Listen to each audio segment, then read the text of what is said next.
se connaît depuis peu de temps, en tout cas. Mais je veux dire, avec Rémi, ça a matché direct, parce qu'on partage un peu des valeurs similaires. Et surtout, au-delà des valeurs, c'est surtout un parcours de vie pour lequel j'ai adhéré tout de suite, en fait. Et vous allez comprendre pourquoi quand il va vous en parler. Parce que, en fait, c'est, vous savez, la résilience et tout ça, des fois on se plaint des petits bobos qu'on peut avoir ou des difficultés qu'on rencontre. Mais en fait, je pense qu'en termes de force de caractère, il a un caractère de géant par rapport à ça. Donc c'est pour ça que je voulais aussi que Rémi nous parle d'un sujet que je trouve qui peut être d'utilité publique. Et il va en parler beaucoup mieux que moi, forcément. Mais en tout cas, on peut tous être concernés, directement ou indirectement, par le sujet que Rémi va nous parler. Je ne veux pas trop spoiler en rentrant dans les détails, mais en tout cas, dans le titre, être entrepreneur sous maladie chronique, vous comprenez un peu la thématique. Et c'est pour ça que je voulais vraiment que Rémi puisse nous exposer son parcours de vie et puis son vécu par rapport à ça. Rémi, si tu veux bien. Merci beaucoup. Et on peut l'applaudir aussi. C'est bon? On entend là? Je n'ai pas l'impression. Si, c'est bon? C'est bon? Je m'entends pas, c'est normal. Merci en tout cas pour ton accueil. Bonjour à toutes et à tous. Vous pouvez voir mon nom, Rémi Rebel, et puis conférence débat inspirante. Être entrepreneur sous maladie chronique. Je vais vous expliquer pourquoi, on va faire simple. Je sais que c'est l'heure de la sieste, donc si vous pouvez m'écouter une demi-heure, ça serait sympa. Je déteste parler dans le vide. C'est vrai que là-dessus, je suis très très chiant. En tout cas, merci à toutes et à tous d'être présents. Voilà, je vais me présenter, merci. J'ai un parcours atypique et j'ai pris toutes les affiches de films de Jean-Paul Belmondo qui me collent vraiment dans mon histoire. Mon histoire est très simple, je suis atteint d'une maladie rénale depuis ma naissance, une maladie chronique. J'étais tout petit et j'ai pas grandi, donc finalement on s'est concentré. Et j'ai commencé à être soigné à l'hôpital de Brousse à Lyon. On m'a fait, alors je vais parler un peu du jargon, mais les urtères à la peau, pour éviter de passer l'arme à gauche, on va faire simple. Et ça m'a permis de tenir 10 ans et d'uriner par des trous dans le ventre. Désolé, c'est un peu basique. Et toutes les 2 heures, ma maman me changeait des pansements. Donc voilà, ça a duré 10 ans. Et à l'âge de 10 ans, il a fallu que je passe en hémodialyse, en dialyse. Je ne sais pas s'il y en a qui connaissent. C'est un traitement qui permet, vu que les reins natifs ne fonctionnent pas, d'avoir des aiguilles dans le bras avec une machine. Et c'est un rein artificiel qui nettoie votre sang pendant 4 heures, 4 heures et demie, 5 heures. Branchement, débranchement, enfin voilà, j'en passe des vertes et des pommes. Donc voilà, tu peux avancer. Donc voilà, le Vignolo. Là, j'avais 2 ans et demi, 3 ans à peu près. Comme vous pouvez constater, je fais déjà le couillon. Ça n'a pas changé pour ceux qui me connaissent ici. Je sortais de l'hôpital de Brousse. Je suis resté à peu près 18 mois à l'hôpital, un petit peu moins. Et à l'époque, c'était chez les sœurs et c'était derrière des vitres. Maman et papa ne pouvaient pas me toucher pendant plusieurs mois. Donc voilà, c'est une première étape assez cocasse. Voilà, donc après, à l'âge de 10 ans, j'ai commencé à dialyser, un film qui correspond bien à ce que je suis et ce que j'ai vécu, l'âge Koumoun. Là, j'ai 15 ans, voilà la dialyse, la machine. Et comme vous pouvez le constater, j'ai jamais perdu mon temps, puisque je jouais avec mon ordinateur aux échecs. J'ai appris aux échecs avec une famille très proche de moi, à l'âge de 7 ans. Donc j'ai toujours fait beaucoup de choses, on m'a toujours, non pas pris pour un enfant malade, pour un adulte malade, on m'a toujours pris pour quelqu'un, entre guillemets, normal. Maintenant, c'est plus ce que c'est la normalité, mais voilà, j'assume. Donc voilà, pendant 22 ans, j'ai une machine qui me tenait en vie, parce que sans cette machine-là, personne. Donc voilà. Pardon. Voilà, donc, et puis ça a pris pendant 22 ans. Et puis à un moment donné, grâce à un grand monsieur, je ne sais pas si vous connaissez, le professeur Jean-Michel Dubernard, qui a notamment fait les greffes de rein pancréas, et qui a fait les premières greffes de main à Lyon avec toute une équipe mondiale. J'ai eu la chance de connaître cet homme-là à l'âge de 10 ans, et il m'a suivi, il a vu que j'étais quelqu'un de vaillant, j'avais envie de faire plein de choses, et grâce à un échange, à un congrès à La Paz, ils ont trouvé un traitement d'anti-rejet, parce que j'ai énormément de transfusions sanguines, j'avais beaucoup d'anticorps, j'étais ingreffable, donc en fait je pouvais aussi rester sur le billard, c'est pas trop mon truc. Donc voilà, et en fait, en discutant et tout, pour la petite histoire, j'ai eu des transfusions sanguines au moment du sang contaminé. Mais comme j'avais un sang d'élococité, c'est-à-dire nettoyé, je ne l'ai pas attrapé et j'ai une amie qui me disait qui a attrapé le sida à cause de ça, qui est décédée devant moi. Donc voilà, c'est un parcours un peu atypique, avec des choses très compliquées à assumer. Quand on a 12, 13, 14, 15 ans, on ne comprend pas ce qui nous arrive. Puis après, j'ai la chance d'avoir un entourage familial très fort, qui m'a énormément aidé, qui m'a construit, alors que je voyais autour de moi des enfants qui n'avaient pas cette chance-là, des enfants qui se sont laissés aller, qui sont décédés, d'autres qui étaient voilà, pas accompagnés et qui s'enfermaient dans la maladie. Voilà. Ça ne va pas être que triste, ne vous inquiétez pas, j'ai d'autres choses après. Donc voilà, 2000, je suis greffé, et janvier 2000, donc 8 mois avant d'être greffé, je travaillais pour différents médias, parce que je suis journaliste, je peux presque dire de naissance, parce que je voulais être journaliste à l'âge de 7-8 ans. J'ai toujours été bercé là-dedans. Mon grand-père paternel était pionnier de en France, mon papa avait une imprimerie, mon oncle aussi, et j'ai toujours été bercé là-dedans, j'ai toujours voulu faire ça. Et en fait, l'idée, comme je travaillais pour différents médias, en économie, finance, droit, le challenge à Paris, au Touillon, en fait, je me suis toujours un peu secoué. J'ai toujours été surtout provocateur. Et j'aime bien le jeu de mots provocateur. Parce que quand on provoque, il faut être capable derrière de suivre. C'est toujours ce que j'ai essayé de faire et je suis toujours arrivé à ce que je voulais. Donc voilà, et puis au bout d'un moment, ça me gonflait parce que quand vous dialisez 3 fois par semaine pour vous voir embaucher, c'est compliqué. La discrimination, ça existe et ça existait déjà à l'époque. Donc si vous voulez, à un moment donné, je me suis dit, il faudrait peut-être que je crée quelque chose. Encore une fois, j'ai la chance d'avoir une famille qui m'a beaucoup aidé. Et en 99, fin 99, un peu avant, j'ai eu l'idée de monter un magazine web sur le vin, le tourisme, la gastronomie et l'art de vivre. Bon, ça ne manque pas, je suis un épicurien, un épicurieux. Donc j'adore ça, j'adore les belles choses. Et comme je suivais beaucoup le salon des métiers de bouche, j'en ai parlé à mon papa, il m'a dit, bah, écoute, pourquoi pas, si tu as l'idée, si tu as tout ce qu'il faut. Et il me dit, bah, essaye de trouver un parrain. Et il s'avère que mon parrain était Paul Bocuse, parce que je l'ai rencontré. J'ai eu énormément de chance de rencontrer de belles personnes. Et Paul Bocuse m'a fait confiance. Quand il a su que je dialysais, on a fait un bien au profit des dons d'organes. Et j'ai rencontré tous les chefs. Donc voilà, comme je dis, j'étais provocateur. Peut-être que j'ai une étoile aussi, mais j'ai toujours voulu avancer et fédérer. Voilà, donc voilà, des rencontres pour avancer. On parle, voilà, échappement libre, parce que je suis un peu échappement libre quand même. Hein.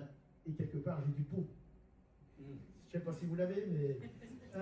donc voilà, là, je suis à côté du professeur Jean-Michel Dubernard, donc il m'a greffé. Quand il s'est présenté aux législatives, c'est moi qui ai fait l'entretien pour qu'il passe à TLM à l'époque. Et puis, voilà, j'ai été beaucoup dans les réseaux, j'ai été au Lyons, la jeune chambre. J'ai cofondé le Club Affaires 69, j'en ai été président.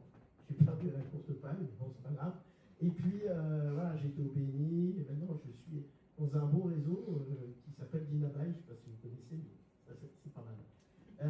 Donc voilà, et puis à côté, bah, vous avez Paul Bocuse. Donc là, vous avez vu, je suis tout rond, je suis tout gros. Je venais d'être greffé en fait, pour la petite histoire. Et comme on a énormément de cortisone, bah, on gonfle. Comme j'étais pas bien grand, bah, ça fait un peu bouboule. Mais bon, c'est pas grave, ça me permettait de rouler plus vite. Donc voilà, dessous, j'ai été assistant. Alors là, pour la petite histoire, comme vous pouvez constater, j'ai 20 ans. Et quand on est dialysé, ben, on n'a pas beaucoup de pouvoir grandir, mais aussi physiquement. Donc j'étais déjà pour vous, et puis alors là, ça continue. Pas bien grave, maintenant j'assume la différence. Je suis avec Alain Mérieux, Charles Mérieux, puisque dans mon parcours, j'étais assistant du 12-13, une émission qui était à France 3 à l'époque, à FR3, et je me suis bien éclaté, donc voilà, parmi les rencontres que j'ai faites, Paul Bocuse, qui a préfacé un livre que j'ai édité quand j'avais une boîte d'édition et le magazine web, puisqu'en 20 ans, j'ai édité 25 livres, j'avais une branche La Affaire Production, donc j'ai fait énormément de choses, j'ai édité plusieurs magazines. Là, je suis au CIRA, c'est en 2001, où j'ai eu la chance d'avoir un stand pour présenter mon magazine web en plusieurs langues. Et là, c'est Dominique Delriso, qui était le président de l'Association des barman de France. J'ai eu la chance d'être joué de dégustation aussi, du cocktail, partie de la vie aussi. Donc voilà, en dessous, bah, vous avez Alain Mérieux qui est né au Club Affaires 69. Et puis là, c'est, alors je ne sais pas si vous connaissez le cirque Grus. Et là, c'est Alexis Grus, puisqu'il y avait le festival du cirque à Lyon. Et avec mon magazine, j'étais partenaire, donc j'ai rencontré Alexis Grus. Voilà, alors toujours un petit peu dans la mouvance. En haut, c'est la jeune chambre économique. Certains collèges, je crois qu'il y a un petit Vitos dans le coin, il doit être par là. Et en fait, voilà, on était avec le président Mathieu Long parce qu'on avait fait l'opération sur la jeune chambre. À côté, j'ai remporté le trophée, alors je n'ai pas fait exprès, de l'ADACOFI, qui sont les gestions de patrimoine. Et ce qui est assez rigolo, c'est qu'on présentait des projets. Et à un moment donné, j'en avais un petit peu marre, donc j'ai présenté à la Youpala un livre. Et ça m'a fait sourire parce que j'ai remporté le trophée alors que je n'avais pas du tout prévu quoi que ce soit. Et comme quoi, quand on veut, on peut. Et il faut avoir juste la volonté, être bien dans sa tête et se faire confiance. C'est surtout le plus important. Voilà, là j'ai remporté le trophée du tourisme lyonnais et chronatopation à l'époque, 6 mois après le lancement. Et là j'étais en stage à RTL. Là aussi j'avais 20 ans, c'est un de mes stages qui était génial avec le directeur Robert Baron. Et là, mon côté épicurien, j'ai été intronisé à l'ordre du compagnon du Beaujolais. Sur ce coup-là, 20 sur 20. Ok. Donc voilà, et puis le temps passe et je commence à faire un rejet de greffe. À l'époque, quand j'étais greffé, les transplantations rénales, ça durait 13, 14, 15 ans maximum. Et puis après, ça pouvait partir en sucette. La mienne n'a que 19 ans, j'ai eu beaucoup de chance. Donc j'ai commencé à faire un rejet de greffe en 2018. Je suis toujours resté marginal parce qu'en fait, je suis allé jusqu'au bout. Et à l'époque, ça date de 2019, j'en avais un peu marre déjà de l'info négative. Et j'ai lancé le magazine Good News, Média Positif. J'ai lancé ça en juin. Ça a cartonné. J'avais des bons annonceurs. Deco, la région, enfin pas mal de monde. Et l'idée, c'était de monter un concept global avec un club d'affaires évidemment, et puis une télé. Je savais très bien que quelques mois après, j'allais liquider ma boîte à cause de mon rejet de greffe. Mais je vais toujours au bout des choses parce que c'est ce qui me fait vivre. Et tout ça, ça a été fédéré avec pas mal de gens, imprimeurs, graphistes, j'avais pas mal de monde autour de moi. Donc voilà. Et puis, rejet de greffe, et à un moment donné, je décide de fêter les 20 ans de ma boîte quand même si j'allais l'arrêter. Donc j'ai fait un super cocktail, une belle soirée, ça je sais un peu faire aussi. Et janvier 2020, donc je redialyse en novembre 2019 et je retourne dialyser dans le même centre de dialyse où j'ai commencé à l'âge de 10 ans. Donc comme j'ai dit souvent, c'est retour en enfer. Mais l'enfer, damnation, il faut savoir aussi un peu se brûler les doigts et l'esprit pour essayer de s'en sortir de l'enfer. Et par chance, encore une fois, j'ai une étoile. 3 mois après, je suis greffé, fin janvier 2020, et juste avant le Covid, où pendant 2 ans, il ne me greffait pas. Donc j'ai énormément de chance. Donc moi, j'ai vraiment une étoile. Et j'aime bien cet adage, si tu n'arrives pas à toucher la Lune, tu peux toujours retomber dans les étoiles. Et je trouve que ça me va bien. Donc voilà, le professionnel, j'ai de nouveau la lumière, l'as des as, ça me va bien aussi. Et donc, pour remercier la vie, pour remercier mes donneurs, parce que quand vous êtes en vie, c'est au travers de 2 personnes que vous ne connaissez pas, qui ont fait des dons anonymes et qui vous redonnent une vie normale. Moi, j'ai une chance quand même, c'est que j'avais la dialyse pour survivre. Parce qu'il y a une greffe poumon, foie, cœur, il n'y a pas de traitement de substitution. Donc moi, j'avais cette chance de pouvoir continuer à vivre avec la dialyse. Et ça, c'est quand même vraiment une chance, même si ce n'est pas toujours simple. Donc je décide de faire un gala au profit des dons d'organes, parce que c'est quelque chose qui me tient à cœur maintenant. Voilà, et puis j'ai 2 étudiantes avec moi. Et quand Romy est arrivé, encore une histoire de rencontre, son papa dialysait et a été greffé. Et là, je dis tout de suite, on va faire un gala. C'était en janvier 2023. J'envoie SMS à un de mes amis, Christian Tête-Doigt, un autre chef, et il me dit, tu viens demain, on voit ce qu'on peut faire. On y va le lendemain, je leur dis, vous montez un dossier. Voilà, donc voilà Christian qui était le parrain. Et à l'époque, il avait le château de la Croix-Laval. Il avait fait un centre de formation là-bas. Alors maintenant, c'est l'Institut Vatel qui a repris. Et il voit les petites, il me voit, il me dit, je t'offre le château. Je dis, bon, c'est bien. Il me dit, tu payes que les repas. Et moi, je lui dis, je suis un peu fou, hein. Je lui dis, dans 2 mois, on fait le gala. 2 mois après, on a fait un gala, 112 personnes de mon réseau. On a remis 9 000 € à France 1 pour la recherche. Et mes 2 étudiantes, je les ai payées grassement parce qu'elles le méritaient. Et ça aussi, c'est important pour moi. Moi, le but, c'était pas de gagner de l'argent, c'était simplement de donner du temps. Le don de soi, quand on est une ville comme Amiens, il faut toujours tisser son fil de soie. Voilà, donc voilà un peu l'événement, un petit peu ce qu'on a fait. Voilà le château, les tables. On avait fait vraiment. Elles ont super bien bossé et j'ai toujours eu des étudiantes en stage et j'ai toujours des contacts avec elles et avec eux. Voilà, donc je suis reparti aujourd'hui après mon petit gag de Roger de Greff. Je suis reparti comme journaliste, rédacteur, auteur, indépendant. Donc voilà, je suis au service de tout type d'entreprise, indépendant.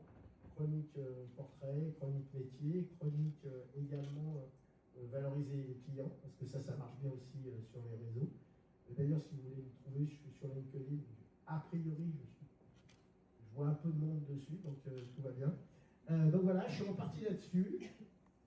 Et puis voilà, donc journaliste rédacteur, interview avec Pierre-Alain Mouillet, on fait des choses de temps en temps, qui est un homme qui est là et qui m'a soutenu pour le gala, qui a fait une très très belle vidéo. Il était un des partenaires, il y avait un jazzman, il y avait pas mal de gens. Et en fait, je pense que quand on croit à ce qu'on fait, à ce qu'on est, on fédère, on arrive encore plus fédéré autour de soi. Voilà, donc précision importante, je ne vais pas jouer Les Misérables parce que ça n'a jamais été mon truc, comme vous pouvez voir, je suis jusqu'au bout des films de Belmondo, parce que la vie est belle et que j'aime beaucoup cette citation. La pire erreur à faire, c'est de constamment avoir peur de faire une erreur. Alors, je ne sais pas si j'en ai fait, certainement, mais j'ai toujours su rebondir intelligemment sur quoi que ce soit, parce que je me suis toujours entouré de belles personnes qui m'ont fait confiance, comme vous avez pu le voir. Donc pour terminer un petit peu, mon parcours a fait qu'aujourd'hui, je voulais donner du temps, et j'allais dire donner de ma plume, même si je suis plutôt passé à la souris. J'ai écrit un bouquin, je soutiens les dons d'organes, je fais des conférences débats comme aujourd'hui, simplement parce que je trouve que mobiliser les gens, le don d'organes, il ne faut pas voir comme la mort, il faut voir comme une transmission. On perd un proche, on perd quelqu'un, c'est triste, c'est tout ce qu'on veut. Par contre, ce qui est important, c'est se dire qu'il peut vivre au travers d'autres personnes. Et ça, c'est vraiment important, parce que la vie, on finit tous entre quatre planches et on finit, si on sait comme on veut. Mais l'idée, c'est peut-être pas de gaspiller tout ce qui nous reste de bon. Voilà. C'est un petit peu kafkaïen ce que je dis, mais au moins ça peut faire réagir, non pas les foules, mais déjà les esprits. Voilà, donc le bouquin, vous pouvez le commander, l'acheter. Il y a une partie qui part à France Rhin. Et surtout, ce qui est important, c'est que quand je travaille avec des sociétés, à partir de 10 bouquins, vous passez par France Rhin et vous défalquez 60% d'impôts. Donc l'avantage, c'est que moi j'ai des entreprises qui en ont acheté pour faire des cadeaux. C'est un cadeau assez atypique, mais c'est un cadeau de la vie et je suis fier que beaucoup d'entreprises aujourd'hui, moyennes, petites, grosses, peu importe, me fassent confiance. Voilà, donc ça c'est un peu l'histoire du lancement du bouquin. Bon, il y avait un petit peu de monde. Donc voilà pourquoi soutenir. Je ne vais pas tout vous laisser dire parce que vous en avez pour 2 heures, vous allez vous endormir. Voilà, rencontre avec la vie. Voilà, le don d'organes en quelques mots. C'est important de faire connaître sa position sur le don d'organes, signaler sa volonté aux proches. C'est vraiment important de le dire, de communiquer autour. C'est peut-être pas simple, mais c'est simplement devant le fait accompli. Les gens peuvent refuser, ça je le comprends parfaitement. J'ai commencé à dialyser à l'âge de 10 ans. Il y avait une loi qui s'appelait la loi KEV. Et en fait, il fallait demander à la famille. Aujourd'hui, il y a une loi comme quoi on peut tous être donneurs automatiquement. Il y a un fichier comme quoi, si on n'est pas d'accord, on peut se faire inscrire sur ce fichier. Toutefois, ce qui est important de savoir, c'est quand même d'en parler en amont. Parce que sur le moment donné où on perd quelqu'un, on peut très très bien avoir un blocage et dire non. Et je le comprends parfaitement, je l'ai compris quand j'étais gamin. C'est quand même quelque chose de difficile à accepter et à de transmettre. Voilà. Petit flyer pour sauver des vies. Voilà, merci aux dons d'organes, le lien qui nous unit tous. Je crois que ça parle. Voilà. Et pour terminer, merci la vie et merci de m'avoir écouté. En tout cas, merci beaucoup.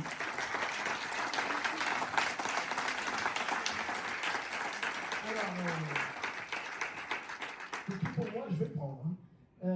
Si vous avez des questions, n'hésitez pas.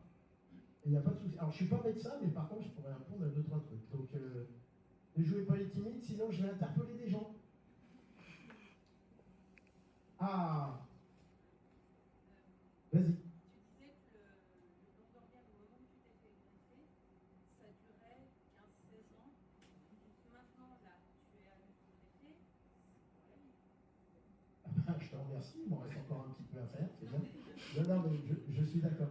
Oui, tout à fait. En fait, moi j'ai un grave accident de voiture aussi, donc ça n'a pas arrangé la semoule. Ceci étant, les traitements aujourd'hui, ce qu'on appelle l'immunosuppresseur anti-rejet, sont beaucoup plus light, sont beaucoup plus fiables. C'est comme tout, il suffit de prendre ces traitements à des heures précises. C'est important aussi de prendre soin de soi. Quand on a la chance d'avoir un corps étranger qui nous maintient à vie, il ne faut pas le négliger. Moi, régulièrement, le matin, je pense à mes donneurs, parce que j'ai quand même 2 donneurs en moi, en disant je suis en vie grâce à eux, je me lève, je peux encore faire une belle journée. Donc c'est ça, c'est lorsqu'on a un traitement, il faut l'assumer, et il faut l'assimiler, et il faut le prendre. Donc aujourd'hui, oui, il y a des gens qui sont greffés depuis 15, 20 ans, même plus. Bon, moi j'ai eu 2-3 bugs au passage, j'ai eu pas mal d'opérations, j'ai eu beaucoup de problèmes de santé connexes. Comme je dis vulgairement, excusez-moi, j'ai un langage vert, mais c'est un peu comme la métropole et l'avion. Je suis un merdier et j'assume totalement. Donc voilà, il faut assumer ce qu'on est. Je vous ai dit tout à l'heure, donc je le maintiens. Mais voilà, aujourd'hui, les greffes, oui, ça peut venir 20, 30 ans, je ne sais pas. J'en ai que 58, il n'y a pas longtemps, donc voilà, peut-être faire centenaire. Oh, vous n'êtes pas dans la merde.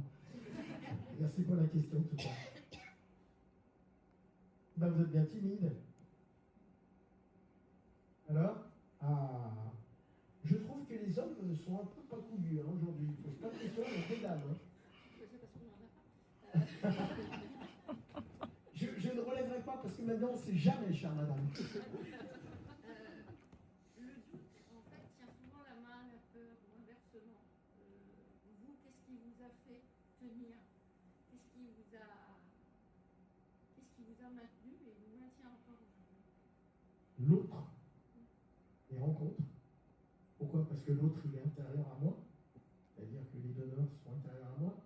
Et je me suis toujours dit, mes parents m'ont donné beaucoup. Quand je disais au début, toutes les 2 heures, ma maman était obligée de me changer des pansements, des infectés et tout. J'ai jamais eu une infection, j'ai jamais eu de problème. Donc, je me suis battu pour mes parents aussi. Parce que je suis issu d'une famille alsacienne, un peu militaire, un peu carré et cadré. Et quand on a la chance d'avoir des parents comme ça, on n'a pas le droit de baisser les bras. Et je me suis toujours battu aussi pour eux. Vous savez, moi, d'être l'idole, machin, je ne sais pas, de grandir, bon, ça s'est raté, mais d'être au-dessus des autres, non, c'est de fédérer, de faire des choses. À la jeune chambre, j'avais fait une commission, on était 17, on a remporté le trophée de la meilleure commission Rhône-Alpes. Voilà, c'est de faire des choses et de m'entourer de personnes.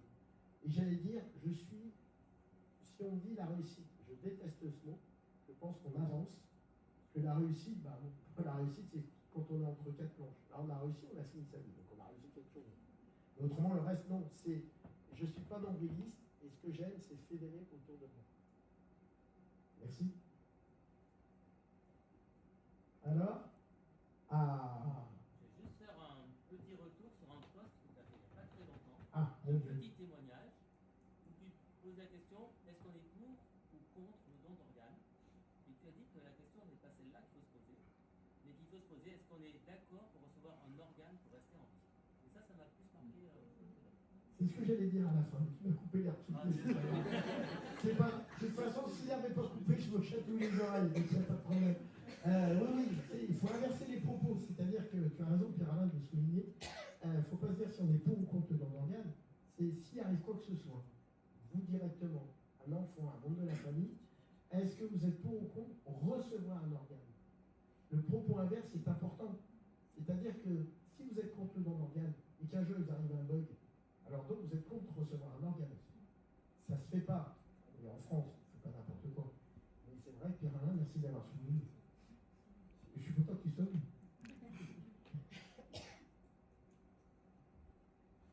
Tu as levé droit de toute façon. Une question que je me suis toujours posée dans les dons d'organes, est-ce que, alors c'est peut-être une question maintenant, mais tu peux recevoir un organe d'une personne qui a n'importe quel âge par rapport à toi, ou est-ce que...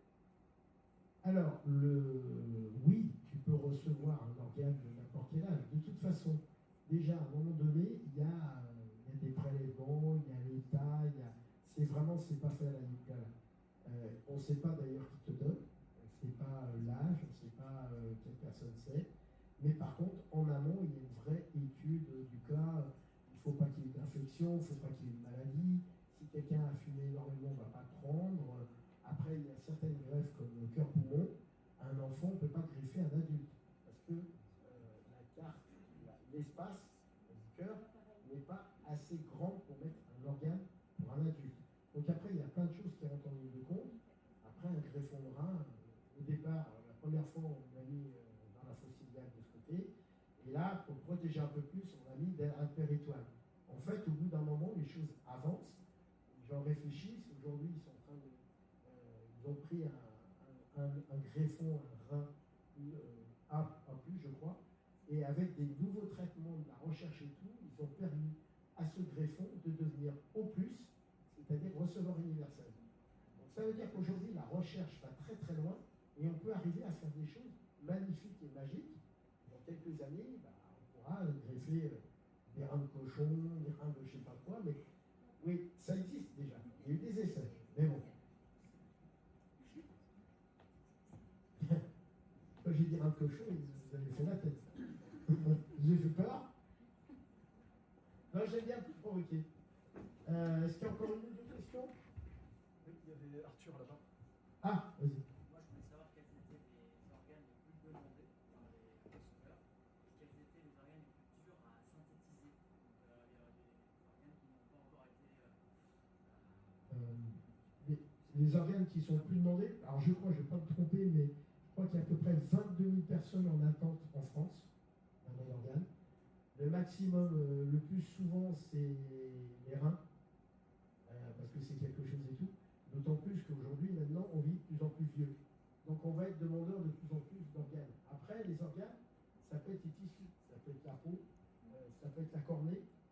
Pour la petite histoire, j'ai un maison qui est décédé il y a quelques années. Il m'a toujours dit, si je peux donner, je donnerai. Je ne pouvais pas donner grand-chose, par contre, il a donné sa corne. Donc aujourd'hui, j'allais dire, c'est un peu... tout peut être prélevé. Encore une fois, il suffit que ça soit en bon état. C'est le plus important. D'abord la demoiselle là-bas qui avait levé, et ensuite ici.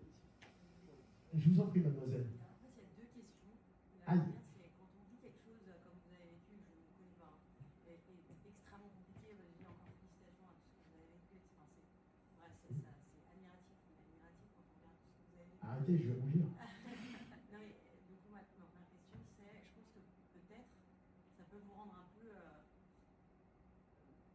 en manque d'empathie par rapport à ce que les autres peuvent vous rapporter, dans le sens où vous vous dites, entre guillemets, j'ai vécu tellement de choses compliquées que, entre guillemets, la vie des autres, ils sont en train de me parler de leurs petits problèmes ou de leurs petits trucs, ça peut me sembler un peu inintéressant et enfin, ils se plaignent de leur quotidien alors que moi j'ai vécu tel.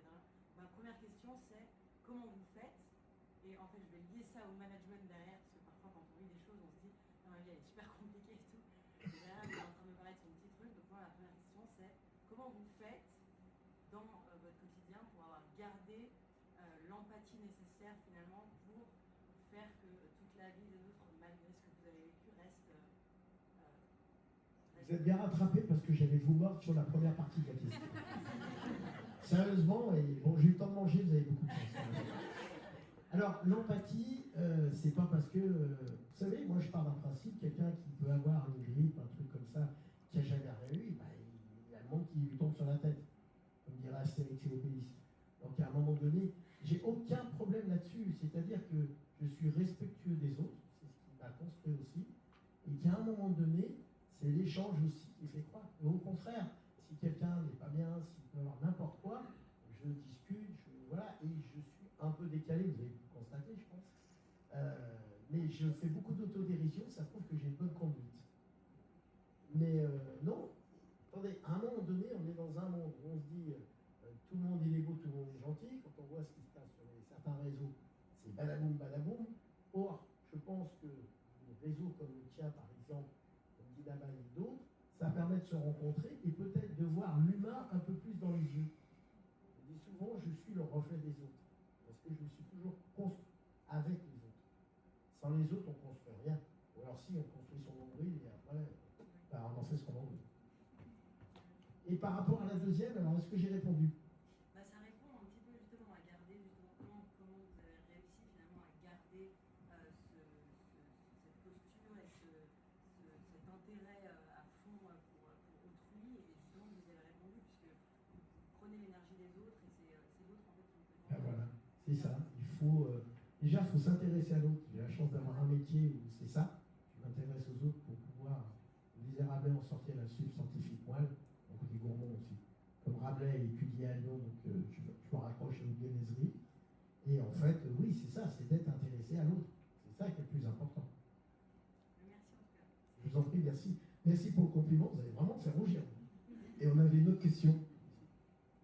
Il y a beaucoup de choses qui sont remises en cause, beaucoup de choses scientifiques et médicales qui sont remises en cause à travers le monde en ce moment, un exemple partout. Je n'ai pas l'impression que ce soit le cas pour le don d'organes, est-ce que je me trompe? Est-ce que vous craignez que ce soit un jour un cas? Pour des raisons éthiques ou machin, tout ce qu'on... Oui. Alors vous, je ne vais pas vous mordre parce que ça ne fait pas envie.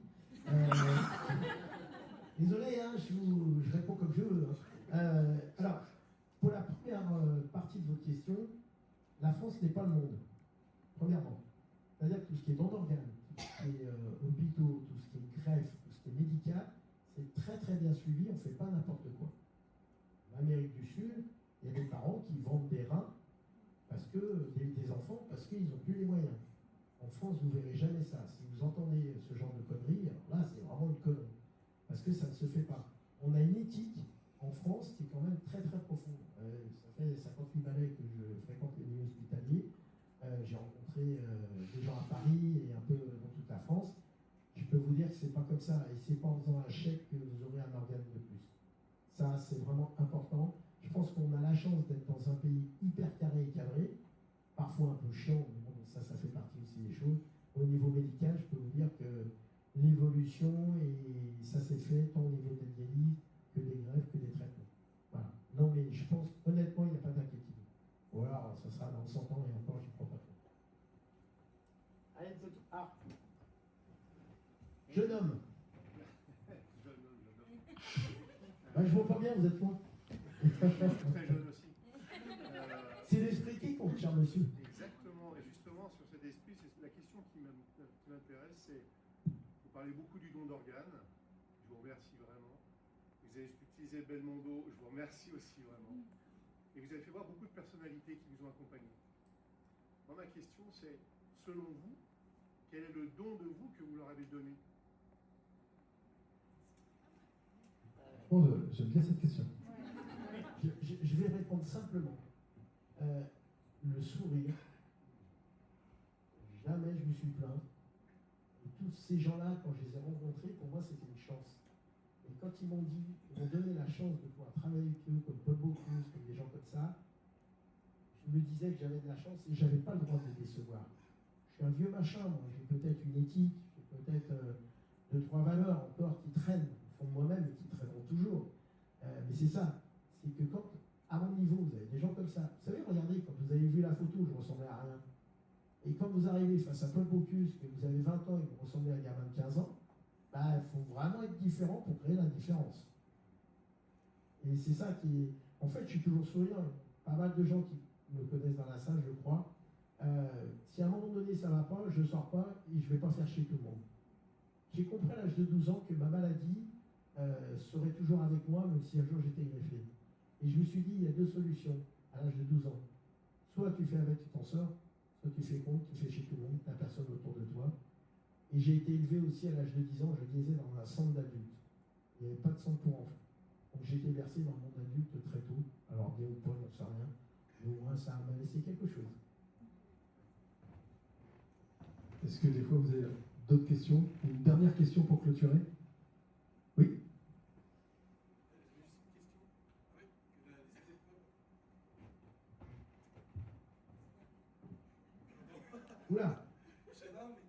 Je m'en parle, hein. Ah, pas de souci. Je me demandais, qu'est-ce que vous attendiez de la vie pour. Qu'est-ce que vous attendiez de la vie pour vous être autant battu en fait contre cette fatalité? Vous savez, vous avez de la chance d'être en vie, d'avoir des parents qui vous ont donné la vie par amour, qui ont toujours été là. J'ai un papa qui est décédé en 2005, à 62 ans. Je venais de créer l'entreprise il y a 5 ans. Je me suis retrouvé comme un couillon à gérer l'entreprise. Je l'ai tenu comme j'ai pu. Je crois que c'est ça la vie. C'est que, encore une fois, quand on vous donne des outils, on vous donne la chance de pouvoir créer quelque chose, quand vous êtes dialysé 3 fois par semaine et que vous avez la chance d'avoir un papa qui vous dit bah, si tu veux monter quelque chose, je t'aide, vous n'avez pas intérêt de vous planter. Parce que je pense que mon papa, à 16 ans, il m'a dit un jour on ne sera plus là, soit tu bosses, soit tu suis dans une maison. Voilà, ça c'est la vraie vie. C'est la vraie éducation pour avancer. Encore une fois, je fais le vieux con, mais j'assume. Oui. Allez, une dernière, c'est pour la route. Et après, on aura les échanges libres si vous voulez revenir vers Rémi. Ouais, j'aime bien quand on revient vers moi. Je fais ça. Vas-y, je t'écoute. Avec le bagage que tu fais traverser, quel serait en phrase le conseil que tu donnerais parce que malgré tout ce que tu as traversé, tu réussis. Quel est le conseil que tu donnerais à tous les entrepreneurs que tu as en face de toi? Pour que tout le monde l'entende, quel conseil Rémi donnerait à tous les entrepreneurs? Oh, ça va être simple. Croire en son rêve. Et ça, c'est le professeur Desbernard qui m'a dit ça à 15 ans. Crois en ton rêve. Et je crois qu'il faut toujours rêver, et on est capable de toujours croire en son rêve et d'aller au bout de son rêve. Merci. Merci Rémi.